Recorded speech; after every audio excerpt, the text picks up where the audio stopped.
And the roommates and friends who lived in this house behind me were so many things to so many people. Jokesters, a fashionista, some prolific photographers. They were really just typical college kids preparing to take on the world. Guys, can anybody join me, class? Their friendships so deep. Did anybody do their chores today? I'm just gonna do it. The roommates could rock spot-on impressions of one another. It's 8. Gotta go. Jake's calling. Oh, Jake's calling. Two of the young women grew up together. Madison Mogan, Maddie from Coeur d'Alene, and best friend Kaylee Gonzalez from nearby Rathdrum, Idaho. Roommate Xana Kernodle went to high school close by in Post Falls, and her boyfriend Ethan Chapin from out of state, Mount Vernon, Washington. All coming together at the University of Idaho, the tiny college town of Moscow. The community is reacting with grief, concern. These were 4 very popular people on campus.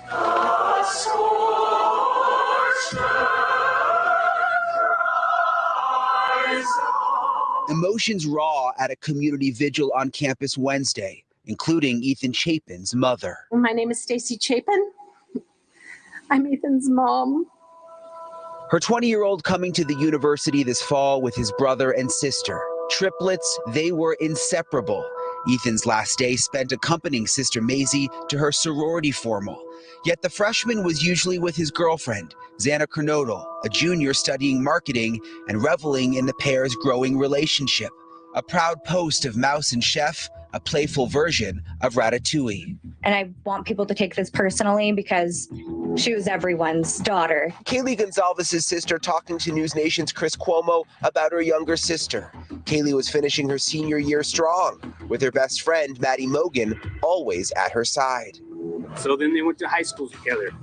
Then they started looking at colleges. They came here together. From tweens to Lake City High, teachers say the two girls never parted. Roommates at the University of Idaho, Maddie did join a different sorority. The live music lover showed off her marketing skills, running the social media account at the Mad Greek restaurant where she worked. And in the end, they died together in the same room, in the same bed. Thank all the people working on trying to figure this out. And it really means a lot. Artsy and funky Moscow, Idaho, the perfect backdrop for the college journey. Hey guys, I know I talk about myself a lot, but like, what would you guys do in my situation? The home on King Road, which once hosted Forever Friends, now bears visible scars of the unthinkable. 4 young lives taken, who, as shown on Xana's high school graduation cap, had their sights set on giving the world so much more. Make sure that you spend as much time as possible with those people because time is precious and it's something you can't get back. It's just so heartbreaking what these families are going through. I had the chance to sit down with the Gonzalez family in Kaylee's home. Their loss, it is so heavy, and they have been vocal about their relentless search for justice and frustrations with the investigation. Here's part 1 of our conversation. You know, she was hurt so bad that she was not able to recover. That is just terrible. Oh, it's okay. It's terrible. I cannot fathom in my head what kind of person did this. It's capable. And why. I can't sleep at night. I lay in bed pondering just millions of different scenarios. And just, I want to know, but then there's stuff obviously you don't want to know, you know, but you just cry. I think I want to know it all. And You're okay. I just don't understand why, how somebody can take somebody, four of them. It wasn't just my girl, just so savagely. Is anyone acting differently since the murders? I mean, is there anyone that you have a weird feeling about that the girls knew or that comes to mind? Yeah, I would say not in the immediate circle by any means, but a few of the names that have been circulating around, I think it's hard not to kind of, you know, dig into this. And I don't know how much of that is just because we have so little information from law enforcement and how much of it really is, you know, a sister or a father's intuition. Can you elaborate at all? I don't know. You don't have to give a name, but I mean, is it someone that she knew, or? I have something to say about that. I just feel like there's been a couple individuals that were cleared very fast. That may not, maybe he should not have been. And yeah. She had the strong alibi. Just really fast. If you can dismiss. An hour later, and we're like, what? And I don't know. I don't know anything about those individuals. I just know they were people that, definitely should have been looked at. And yeah. I don't know what would prevent you from sharing somebody's alibi. Yeah, I think that's what we're struggling with. So it's like, we know what we know. We've, fought for Jack, Kaylee's boyfriend, and, we still stand that way. So I did just kind of want to clear that up while we're talking through this ambiguity that, that's not what we're honing in on here. We don't want to make more victims out of innocent people. Exactly. We definitely don't want to do that. No. You've mentioned before that you didn't want to have a funeral right now because the killer's still out there. Is that something that you're still thinking about? Are you nervous at all? I mean, because in Moscow, we talked to students. People are really nervous there. They should be. Yeah. This targeted to me, it seems behavior based. That's why I don't like it, and it kind of pits the parents against each other. So I don't like that. I just told some of the other parents today that if your daughter has no ill will for me, man. To me, if you go have a couple beers or go out and hang out with your friends and then come home and go to bed, if that's your target, then I think we all do that. I think we all come home and go to our beds. It's all target. Yeah. So it's kind of a bad word then. It doesn't really make sense in some ways. Exactly. Even the prosecutor told me that. Yeah. He said, I think it was kind of a weird word to choose. Yeah. Yeah. I mean, if it makes sense if there was some bad behavior that they did, let's say, I don't know, they came from a strip club or something, and then somebody followed them home. That's a targeted thing. That's what comes. I've had innocent people that were interviewed that were their neighbors, and they said, I'd be a lot more scared if it wasn't targeted. Yeah. Because I'm not doing anything to target me. And I'm like, well, if targeting is just going to bed with your friends. So maybe that was just a way to calm people down? I feel like it was strategic. Yeah. It was a strategic way to keep people from hitting the door, transferring out, and turning that place into a ghost town. So, you never think you're going to lose your little sister. Yeah. Ever. You never think you're going to have to bury your daughter. Absolutely unbelievable. It's nothing compared to the pain that I feel. Yeah. Losing Kaylee. And I don't know. It's several things. It's her age. It's how it happened. So life. Why it happened. Mm-hmm. Who did this to her? Just graduated. Who did this to her and her friends? The fact that she was with her best friend. Since they were little girls. That family tonight is so heartbroken. I've been in touch with them. It's literally unimaginable to think about what they are going through, but they are so determined to find this killer, and they say they are going to keep the pressure on the police until that happens. Okay.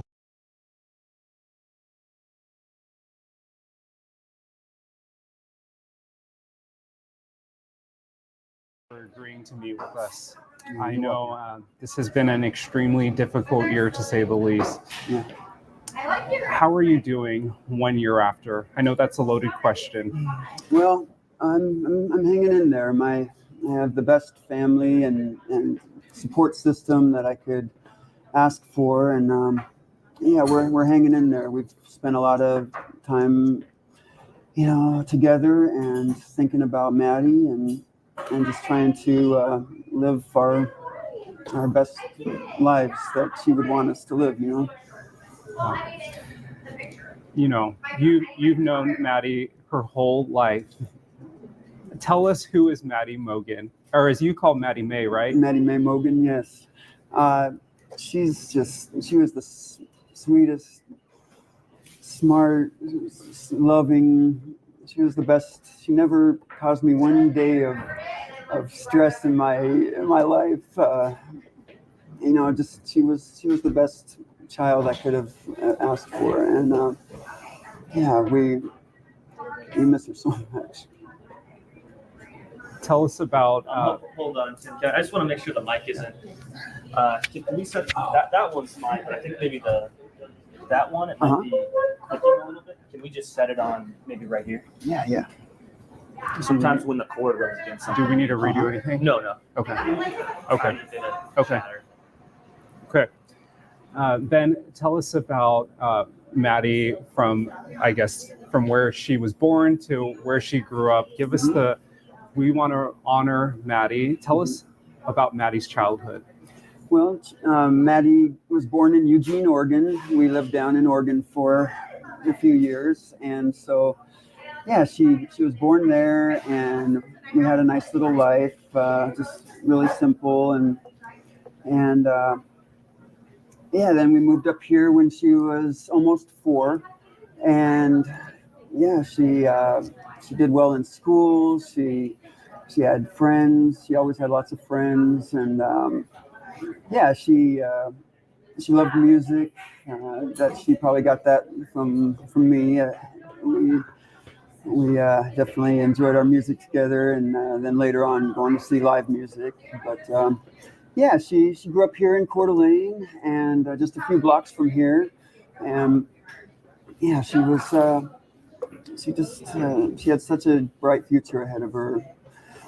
And yeah, you just miss her every day. Ben, we're meeting at a Starbucks right now. I asked you where you would want to meet, and you mentioned the Starbucks here in Coeur d'Alene. Why did you pick this location? Well, the last time that we ever went somewhere together, it was here. She was heading back to college, and we wanted to see her before she went back to school. So my mom and I set up a little breakfast or coffee date here, and we met with her, and she drove back to Moscow, and then we only saw each other one time after that. It was at my dad's house for a 4th of July dinner. And so this was the second to last time I spent time with Maddie. So I'm sure even just walking in. One last thing. Can I just move your ballot? It's just hitting that mic. Oh, yeah. Is that okay? Sorry, guys. No problem. Should I move it down a little? Yeah. Just between that and the chain, it was kind of hitting. Yeah. Cool. Yeah, sorry, guys. It's okay. So Ben, when you come here to Starbucks, at this particular Starbucks, does it bring back any memories of your daughter? Yeah. We sat right. There used to be a table right over here, and that's the one that we sat at. And yeah, every time I even drive by here, I think about seeing her here and just how much I wish she was here with us. Yeah. It's obvious. It's obvious that this is difficult for you. Where are you in the stages of grief right now? Well, I've been seeing counseling, just one-on-one counseling with a wonderful woman, and but I was going every week for about 9 months, I would say, and then the last month or so I've just been doing every other week. So I think that's a sign that I'm moving in the right direction. But it's I read a little grief book. I read a passage from it every day that helps me through. And like I said, my support I have at work and at home and with my family. I mean, that's really what gets me through. It's just the people in my life. And another big thing is just my sobriety. I've been able to stay clean through this, and that's a huge thing. We go to AA and NA meetings, my wife and I do, and that helps a lot too, because it's really easy to spiral down after something like this. And yeah, I've been able to keep my head up. I love that. Coming up, we're going to talk more about that breaking news that we learned about just tonight about the condition of the bodies. We are live tonight from Moscow, Idaho. Up next, Xana's mom breaks her silence for the first time. We need more answers. And internet sleuths are on the case. And this is my theory on multiple parts of the case, okay? But when does it help the investigation, and when does it go too far?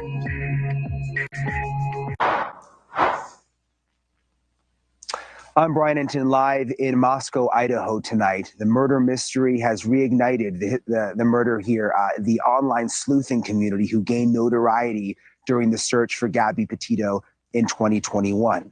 We are talking about the armchair detectives, people who sift through social media looking for any possible clue. And in the vacuum of information from Moscow police, their voices are louder than ever. Here's News the Nation's Ashley Banfield. What we know is that 6 missed calls were made from Kaylee to Jack's phone, her ex-boyfriend. From the start, amateur investigators shared their theories on the Moscow, Idaho quadruple murders. The case has gripped the nation. People are craving as much information as possible, trying to put the pieces together themselves. I'm going to talk about the slayings in Moscow, Idaho. I'm wondering if it was a friend, not one of the roommates. This is just as pretty much everybody talking about this case, pure speculation. Partly fueled by a lack of information from the police. Everybody has an opinion and they want to come out and say it. And so what that does is that detracts from the public's ability to trust the information that's out there. Police have always had to work around rumors. They sift through leads, discarding the hoaxes and the hearsay to try to get to the credible tips. But the sheer volume of tips in this case could take a toll on police resources. But they could also crack the case. Nearly 500 digital media tips have come in to an FBI page dedicated to the case. The Moscow police are on rumor control, both on their website and during their news conferences. Often, the rumors get started on social media. Okay, I have no qualifications to be speaking on the Idaho murders other than the fact that I just have been keeping up with them. And this is my theory on multiple parts of the case, okay? Social media sites seizing the moment, setting algorithms to gain traction on the Idaho case. TikTok posts with the hashtag Idaho murders have more than 90 million views. Reddit forums with 27,000 members, and private Facebook groups, each with tens of thousands of people, are all talking about the Idaho murders and are ripe with wild speculation, many delving into Kaylee, Xana, Madison, and Ethan's own social media accounts. But these crowdsourced investigations can also ruin lives as they track down so-called suspects on their own. First, it was the young man in the hoodie seen at the food truck in a video that surfaced days after the murders. Police were flooded with questions about who he was. I think a lot of people were curious about that person. We were able to identify him. Police have since cleared that man, but online sleuths soon turned their attention to a new suspect, a neighbor of the victims named Jeremy Reagan. He's a third-year law student at the University of Idaho and gave a TV interview about the comings and goings at the house where the kids were murdered. He admits that he'd given a nervous smile while talking about the crime. Some viewers took issue and made him a target. Soon he moved from target to suspect, and it was open season on the internet. People online have just been ruthless. They went through and gone through all of my social media history over the past decade, partly because of all the reports that the people had sent in about me in the interview I did. Reagan has spoken with the police and even volunteered his DNA. But when he didn't hear back from the officers, he simply went to the station himself and gave police a sample. But as amateur investigators continue to dig deep into his personal life, contacting his friends and his family, Jeremy is now so concerned that he carries a pistol for protection. Amateur detectives have had some success before. During the Gabby Petito case, social media hashtags exploded with billions of views.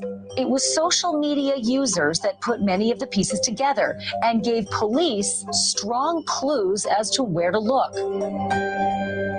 Back in Moscow, Idaho, with every day that the 4 murders go unsolved, the online investigative community is sure to grow. Each wanting to be the cyber sleuth that unlocks the mystery and solves the crime. But at what cost to the professional investigators and to the public?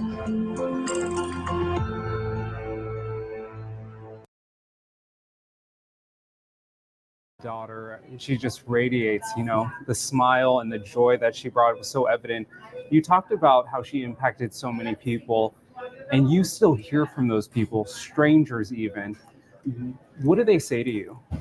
I'll be working. I work at concerts and sports events doing security, and I'll have people come up to me even now, a year later, and say, "Hey, I just wanted to tell you how much Maddie meant to me, whether it was a teacher or someone she used to work with, but it still happens." And I didn't realize how many lives that she was able to touch in her short life. And everyone has just the best things to say about her, just that she was so sweet and just loving and a good person.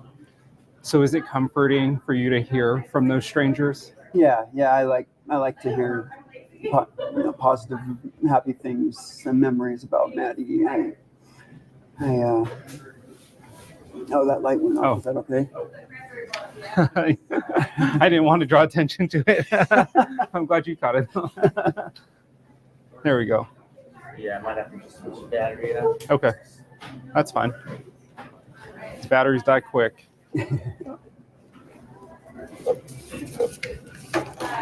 I also brought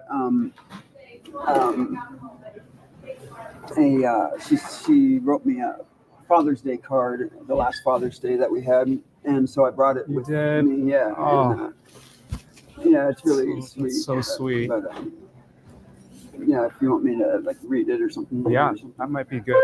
Okay. Ready? Yeah. Okay, yeah, whatever. Cool. Ben, we talked a lot about Maddie growing up. A big part of her childhood was her best friend, Kaylee, another one of the victims in the stabbing. I'm going to say that again. Ben, you talked about her childhood, and part of her childhood was her best friend, Kaylee. They were like sisters. Tell us about their friendship. Yeah, they really had a really special friendship. She and her sisters were like family to Maddie. That whole family took her in, and they would go on trips together, and they really clicked, and it was fun to see them go through their little ups and downs as a couple of just best friends growing up and going through high school and middle school. And, it was fun to see them. They really they're fun to watch. It really did seem like they did everything together. Yeah. I heard something about they wrote a letter to their high school or something to go to a different school. Do you know that story or something? Okay, maybe it was something else I was thinking of. I know what you're talking about. They had to so they went to charter for middle school, and they wanted to go to the public school for their freshman through senior years, and they had to give a presentation to the parents saying all the reasons that they thought it was a good idea why they should be switching schools, because charter is really high academic standards, and we wanted to make sure that they had that they were doing it with for the right reasons, I guess. I love it. They concocted a plan. Yeah, but it worked.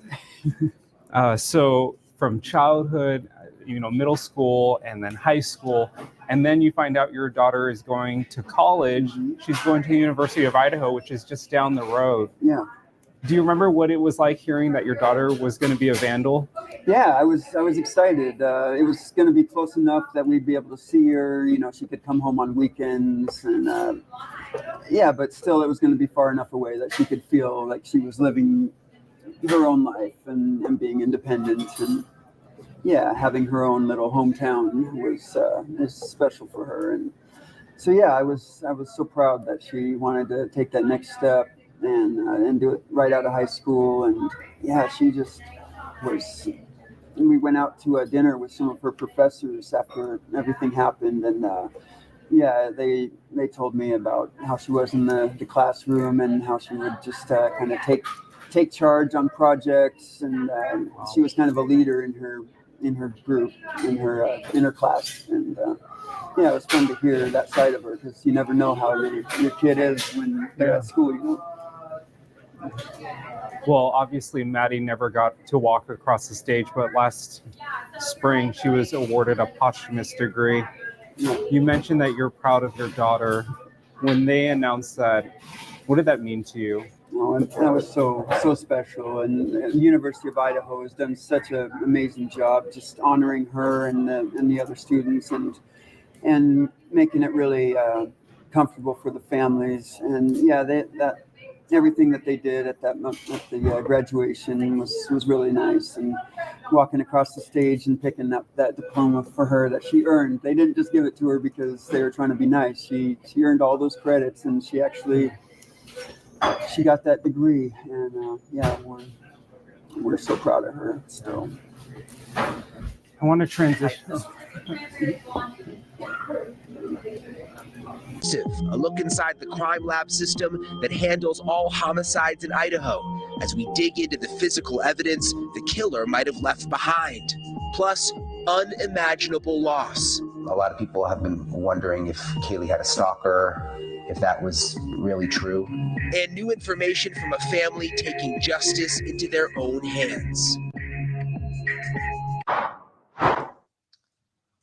We have been outside this crime scene for a week now, and there are a lot of questions about the evidence inside and what actually happens to it. And just last night, we were standing in this spot. We're pretty much here all the time for the most part. We saw detectives walking out with brown bags in their hands, but we still don't know exactly what was inside. It was an interesting development, though. There were some very, very large bags, and it seemed like they went in to gather some kind of evidence and then came out about an hour later.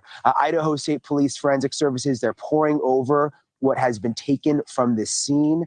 They've been in the home multiple times. News Nation got an exclusive look at the state crime lab. Alex Capriello joins me live now. Alex, there's so much frustration among the community. So many people are wanting answers quickly because, you see the TV shows. They think that they can get these results fast, but it seems like it really does take quite a bit of time. Right, it does. That's exactly what we learned from the Idaho State Crime Lab. The fact of the matter is that this is an incredibly complex crime scene. And obviously, with the killer still on the loose, every bit of evidence is crucial to try to crack this case open. The knife, the incredible amount of blood, and the complexity of a bustling home with plenty of visitors. The forensics team is on a case like few others. It's so very complex. We're not talking about a person that just randomly walks up on the street and stabs somebody and walks away. We're talking about 4 individuals here. Forensics professor and Body Bags podcast host Joseph Scott Morgan also taking note of how the murderer slipped into the home on Moscow's Kings Road. No broken windows, no broken doors. And for the investigators, that's a big piece of information. It goes from, if you're looking at a potential suspect, what level of familiarity did they have with this environment? Did they feel comfortable in it? Did they know their way around? Would they say, you know what? Maybe I don't want to go in the bottom. Keep in mind, the 2 people that live downstairs, they didn't die.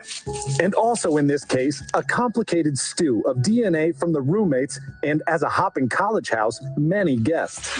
It'll spin, it'll inject the blank, it'll spin back. News Nation getting an exclusive look inside the Idaho State Crime Lab outside Boise. So this is the DNA casework lab. Ready for the complexity of this case and others. The lab demonstrating for News Nation how elimination fingerprinting works for cases with a crowded home or in a car with passengers. You can see that's a really nice print that you left on the glass. But Idaho's Director of Forensic Services reminds the public, speedy and slick TV evidence processing is not the real deal. We call it the CSI effect. Some people think, well, we should be able to do this, but the technology doesn't exist for that yet.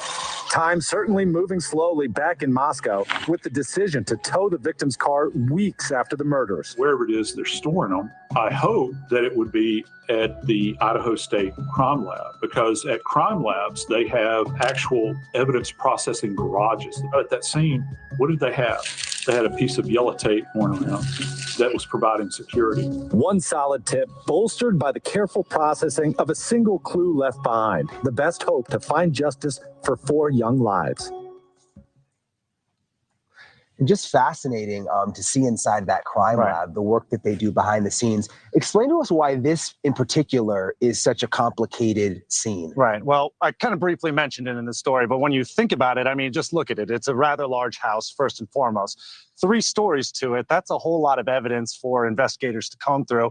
And then not to mention just the proximity to where it is on the college campus, frat row. Obviously, some of the fraternities and sororities are just about 200 yards away. We're told that this was a place where people partied, people socialized. And so that's a whole lot of people that are coming in and out of this home, which could really muck up and blur some of those lines and that evidence in there. And I know police are remaining tight-lipped for the most part, but do we have a time frame when more of this evidence could come back, the testing? Well, this is the benefit of actually being able to go to the Idaho State Crime Lab, right? We were able to ask them that, and they told us that they've already processed some of this evidence and they've gotten it back into the hands of the detectives. So right now, information is coming in and they are processing new information, but obviously this could take weeks as like I mentioned, a lot of evidence to come through. Thanks so much, Alex. Yeah, it's just fascinating to see inside that crime lab. It's not often that you get to see inside a crime lab like that.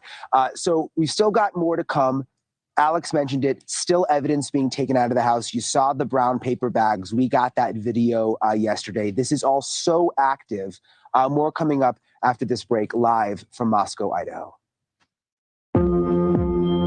Coming up next, a brand new revelation from the parents of Kaylee Gonsalves. Are you confident with the way they're investigating?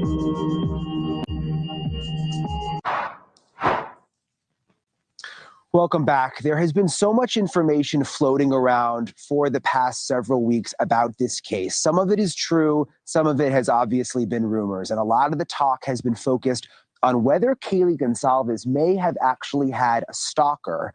I asked her family to clear that up. Can you talk a little more about, a lot of people have been wondering if Kaylee had a stalker, if that was really true? I said this, she's a pretty girl. Her friends are really pretty. So them attracting attention was pretty common wherever they went. So I think she attracted attention, whether that's a dedicated person following her around, maybe not. I do believe that the officers looked in it and I believe what they said, that there was no evidence there. Are you confident with the way they're investigating? I think it's hard to say this way or that. They're obviously holding it very tight to chest, which could either be a really, really great sign or really, really bad sign. And I think depending on not even the day, the hour, especially my dad and I, we go back and forth between they got this and kind of falling apart a little bit and, really looking at specific events that have been strange or maybe should have been looked into more in our eyes.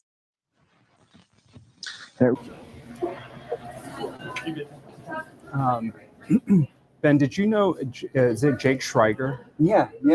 Ben, tell us about Jake Schreiger. He spoke at the memorial for Maddie. Talk about their relationship. Oh, I love Jake. Jake and Maddie had a really beautiful relationship, and they were so happy together, made each other so happy, and he's such a solid, just fun guy. And I just actually went to lunch with him. He's over in Spain now, and he's teaching English over there. And the day before he flew out, we went over and had lunch over at Capone's in Post Falls and had a really nice talk. And he's over there just on a new adventure, trying to move past this. But I'll always keep in touch with Jake. I really wanted to see my daughter and Jake together.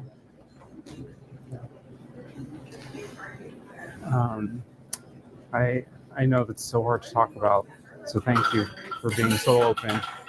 You're welcome. I want to transition a little bit. What was it? Do you remember the day that you received the phone call about what happened to your daughter? Yeah, I was watching a movie by myself at the theater, and I got a couple calls from my mom and from Karen, and I thought something must be going on because the we can start over. Yeah, that's my phone. Okay. I can. I didn't hear it. Okay. So tell us about that night. Yeah, so I was at the theater watching a movie, and I got a couple calls, one from my mom and then one from Karen, and they were right back to back. And so I took the call, and my mom just said, "You have to come home, come to her house," and didn't tell me anything else. And so I mean, the worst things came to my head, but it still wasn't as bad as what it ended up being. But yeah, I'll obviously never forget that night. But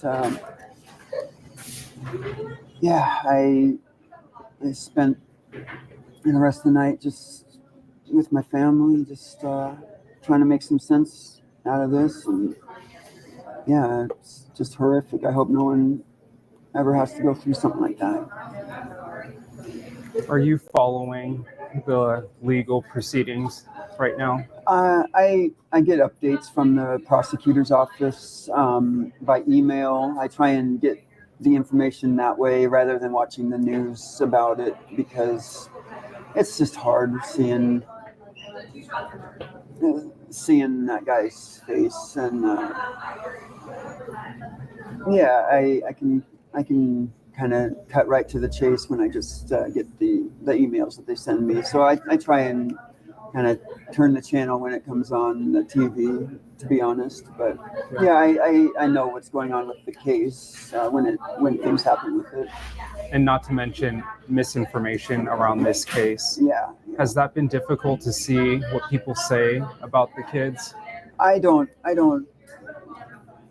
just don't go on social media. I don't look at any of that stuff. I know it's out there, but I just don't. Yeah. I don't let anything like that really taint what I'm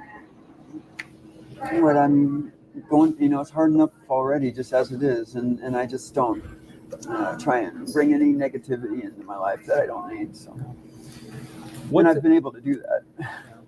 Sorry. Oh, you're good. What does justice look like for you?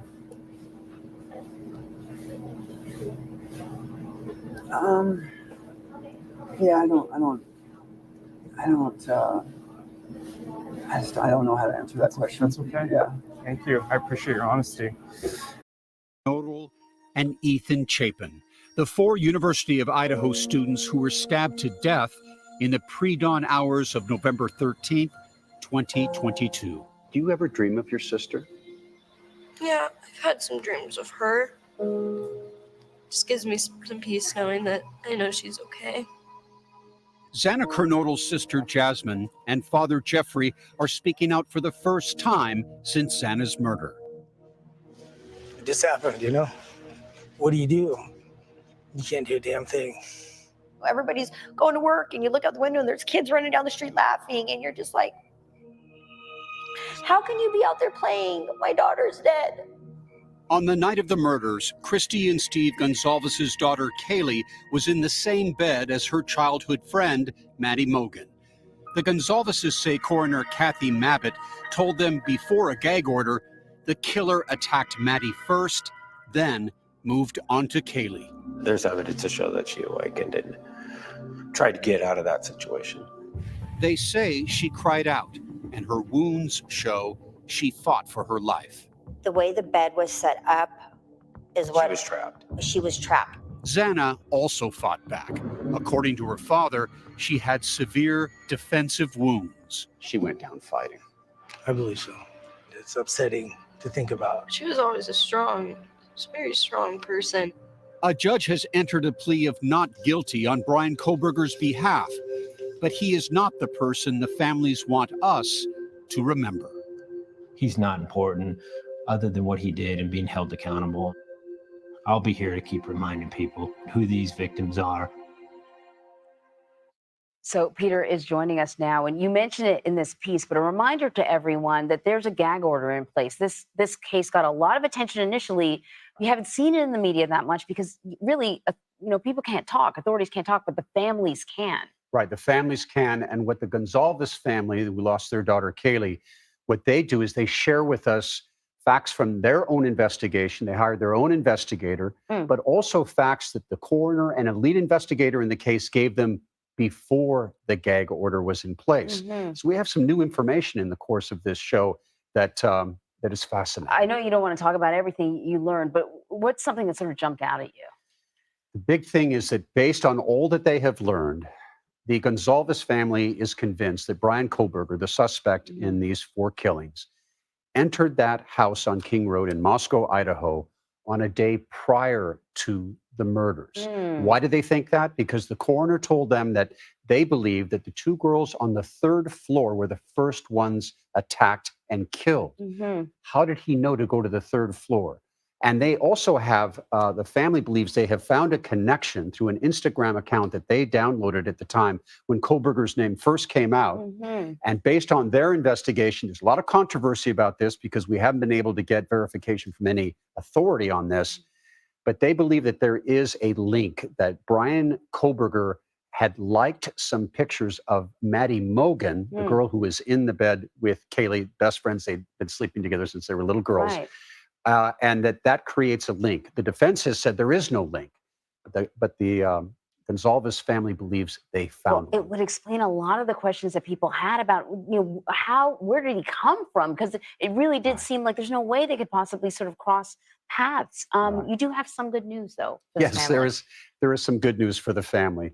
Olivia, who is Kaylee's older sister, recently gave birth to a new baby girl in Los Angeles named Theodora Maddie K. The Maddie K is for the 2 best friends who were murdered that day. Can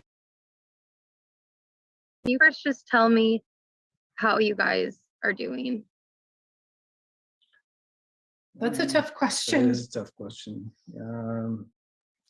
It's not something you ever expect to hear, ever. Like the call we took from our kids who were there, and you just expect to outlive your kids.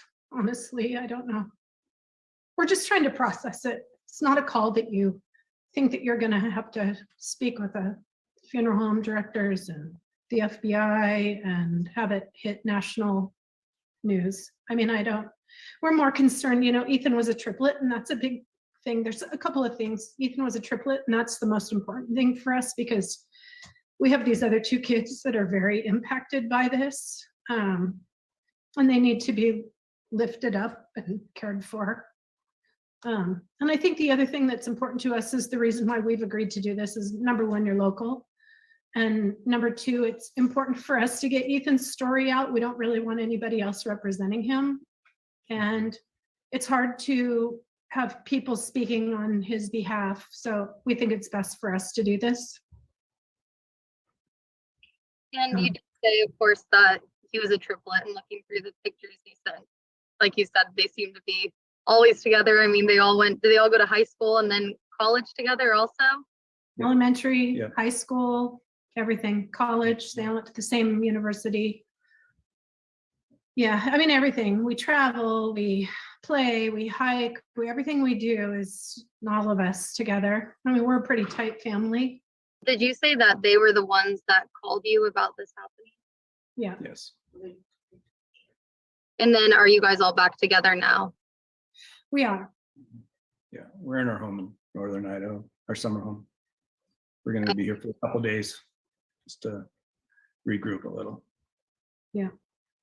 And can you just tell me a little bit about Ethan? I think I was told he was very athletic. I think he played, was it basketball and tennis or basketball? Just tell me a little about his interests. What did Ethan like to do? Anything. You name it, he played it, literally. Yeah. I think we just watched a thing from the university, spike ball champion, volleyball champion. I mean, right? I mean, he just literally would play and do anything. He played club soccer for years. We traveled, all of our kids are athletic, and we traveled every weekend, and he was involved in anything. He just literally, he was, I don't know. He just loved to play everything. He did. He loved sports. I mean, our love language with him was sports. Like, I literally watched, I follow like NFL football so that I can literally have a conversation with Ethan, because I could, send him a text message, and, that was I don't know, just everything. I don't know, that and country music. I mean, Yeah. you know, he's funny. He literally, we were trying to have a conversation really quickly about our favorite memory. We can't come up with one. I mean, he literally lit up every room, everybody. He was friend to all.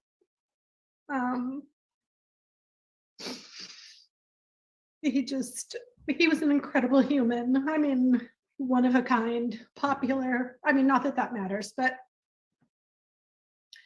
I don't know. I think we believe that if you literally asked anybody in his life, anybody, they would tell you the same exact thing. I mean, I just got an email from his counselor at college, and he just said, I loved that kid the minute I met him. He literally walked in my office last week, and it was just simply to say hi. He had a huge smile. The whole, like, you know, the feeling inside of the office changed just because he walked in. Mm-hmm.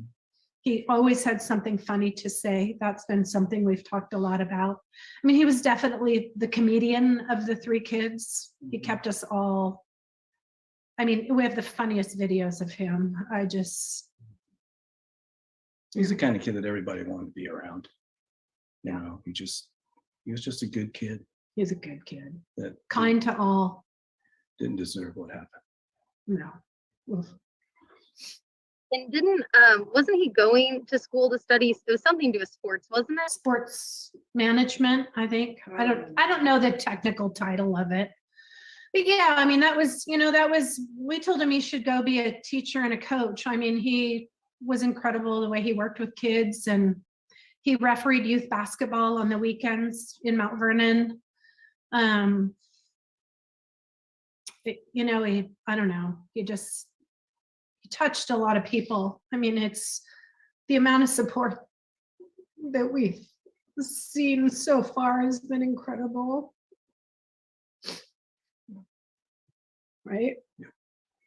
Our neighbors, everybody, it's incredible. I mean, we have messages from people that just are like, I knew him and he was incredible. Our daughter knew him, and all she talked about was how great he was. I mean, it's a huge loss. We were at Parents Weekend last weekend with them, and Jim and I left that weekend, and as we pulled out of Moscow, we literally were like, we've done it. We've literally done it as parents. We've created 3 incredible humans that will go on and have something great to offer to this world. Honestly, all 3 of them. We literally had a conversation that we will no longer have to worry about these kids because we did it. What best way, people can support you guys right now? It's an interesting situation because in all of your hardships in life, whatever you're going through, there's always like an outcome, like you get through it, right? Like, I don't know, whatever it is. This is something what that family has been going through. I thank them so much for trusting me and allowing me to come into their home and talk with them. It's so easy to get caught up in the investigation, all the new nuggets that come out with things. But behind the scenes, this is really about the victims, and it is about their families. The pain that is even worse because the killer is still on the run tonight. If you are watching this and you have any information about what happened here, think about those families tonight. You can stay anonymous. The number for the police is on your screen. Someone has got to come forward to ease their pain and to make this community finally feel safe again, because they don't feel safe. Heard, but she said that the locks had been worked on by Steve, or rather by Jeff Kernodle, Xana's dad, just the weekend before. She couldn't confirm whether the lock that he had fixed was on Xana's room or whether it was a lock to the outside of the house. But I did say, did the rooms have individual locks? And she believed that Xana's room did have a lock. So very, very significant, because we've been trying to figure out, and there's a picture right there on the screen on the left-hand side is what one of the rooms in the house used to have in it, a coded lock to get into an individual bedroom, and that each bedroom had a coded lock. That was 3 years ago. And we're not sure if each bedroom still has a coded lock, but it's critical because we've tried to figure out, how did the killer get in to a locked bedroom, and then how did the door perhaps get locked on the way out so that the roommates couldn't get in and thought someone was passed out on the other side? That's critical. But I also think it's very critical that she thinks that the target was the kids, not the home, and that it was someone they knew and trusted. And then one more thing, Brian, about the fact that the girls were found in Maddie's room and not Kaylee's room. I think it's important for our viewers to know that Kaylee was in the process of moving out. So it's possible that many of her things were scattered all over the bed, or the bed was in pieces or had no bedding, and that's why she might have been in her best friend's room. But if the killer went into Maddie's room and yet Kaylee had more injuries, and it's dark, it's the middle of the night, this complicates things even more, because if Kaylee was the target, then how would the killer know which one of the girls that was in Maddie's room if they were sleeping? Because they look a lot alike, and in the dark, it would be very tricky to tell, and certainly it wasn't Kaylee's room. So very, very big find that you've discovered, but even more complicating. And you realize it's never going to go away. And it's a very different, it's a very different 2 a.m. is a dark hour, I can tell you that. We're all. And I guess just during this time, like I said, you guys seem very tight knit. Are you just like, what's going forward look like for you? I know that's a hard question right now. I know it seems like you guys are really there supporting each other through this. I think one of the first things that, like, when we got Maisie and Hunter, one of the first things, that came to me is that our life has literally taken a left turn, and I don't know how that's gonna affect us, but we will not let this sink us or sink our kids, because if anything, they have to go on and shine Ethan's bright light on their own. I think that's the questions I have right now, unless there's anything else you guys wanted to add. Kids, do you want us? Our kids are here watching. Do you guys have anything you want to add? Hunter, Maisie? He was their number one, and that's going to be a hard loss for both of our kids, both Maisie and Hunter. I mean, he was kind of each of their number one. So it's going to be hard just for the three of them without him now that they're two. We've gone from 3 to 2, and it's going to be hard for the 2 kids to figure out how to live life when you've spent 20 years as 3, and now they have to figure out how to be 2 and carry, I don't know. It's terrible. It's important for us. The reason we've agreed to do this is there's some misinformation out there, and that's been hard for us. And that's why we, as a family, talked about it and agreed to do this, because the things that are being said are 100% not true. There's not drugs involved. There's not some weird love triangle. Ethan stayed the night at his girlfriend's house, who was one of 5 girls who lived in the home. And it's just important that people let the criminal part of it try to work itself out, and that these kids, all of the kids were just really good, great kids. So, the light of the school, everybody knew them. One of them, I believe, was his girlfriend was also killed. Is that correct? Yes, Xana. Yeah, they were in the same room. And I think that's all the questions I have, but I really do appreciate you guys sharing more about Ethan so we can understand more about him and share more about him with, Western Washington and the community here. Thank you. Thank you so much.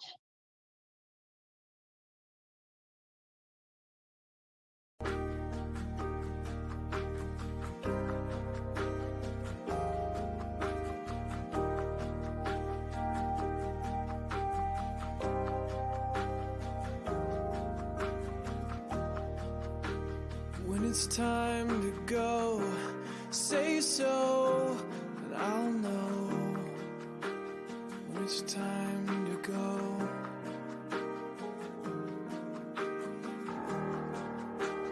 When it's time to leave, don't grieve for me. When it's time to leave, just wait.